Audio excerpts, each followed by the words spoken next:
அனைவருக்கும் வணக்கம். இன்னைக்கு சோறு முக்கியம் சேனலில் கார்லிக் பிரெட் எப்படி செய்கிறதுன்னு பார்க்கலாம். இப்போ நம்ம வந்து கார்லிக் பிரெட் செய்ய போகிறோம் இன்றைக்கி. ஸோ அதுக்கு வந்து நம்ம நார்மல் பிரெட்லேயே செய்யலாம். அது வந்து பட்டர் எடுத்துக்கோங்க. அதில் சால்ட்ரு பட்டர் யூஸ் பண்ணிங்கன்னா சால்ட் போட வேணாம், நார்மல் பட்டர்னால் சால்ட் போட்டுக்கோங்க. இப்போ கிரேட்டட் ஜிஞ்சர், பூண்டு, கார்லிக் பூண்டு போடணும். அடுத்து கொத்தமல்லி சாப் பண்ணி எல்லாத்தையும் போட்டு சில்லி ஃப்ளேக்ஸ் அவ்வளோதான். நம்ம இதை மிக்ஸ் பண்ணணும். இது நல்லா பேஸ்ட் மாதிரி மிக்ஸ் பண்ணிக்கணும், ஸ்ப்ரெட் பண்ணுற மாதிரி ப்ரெட்டில். பாருங்க, இந்த மாதிரி ஆகிடும். இந்த மாதிரி நீங்கள் வந்து மெல்ட் பண்ணுறதுக்கு கொஞ்சம் ஹீட் வச்சு மெல்ட் பண்ணிக்கலாம்.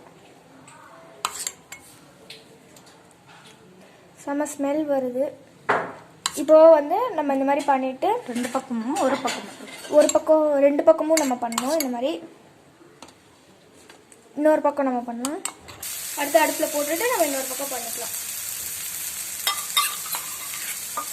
தவா வச்சு போட்டுட்டு நம்ம அதர் சைடும் போட்டுவிட்டோம்னா நல்லா வந்துடும். இதுக்கு வந்து நம்ம வந்து ஒரு சீஸை நல்லா மெல்ட் பண்ணி அந்த டிப்பை வச்சுக்கலாம், இல்லாட்டினா மைனீஸ் வச்சுக்கலாம். டொமேட்டோ சாஸ்ல மைனீஸ் இல்லைனா சூப்பராக இருக்கும். மைனீஸ் இல்லைனா வந்து சீஸை மெல்ட் பண்ணி நீங்கள் போட்டு சாப்பிடலாம்.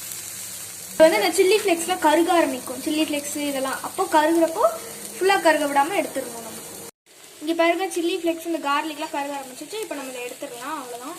பிளேட்டிங் நல்லா எடுத்துடணும். இப்போ நம்மளோட கார்லிக் பிரெட் சூப்பராக ரெடி ஆச்சு. சுடுது.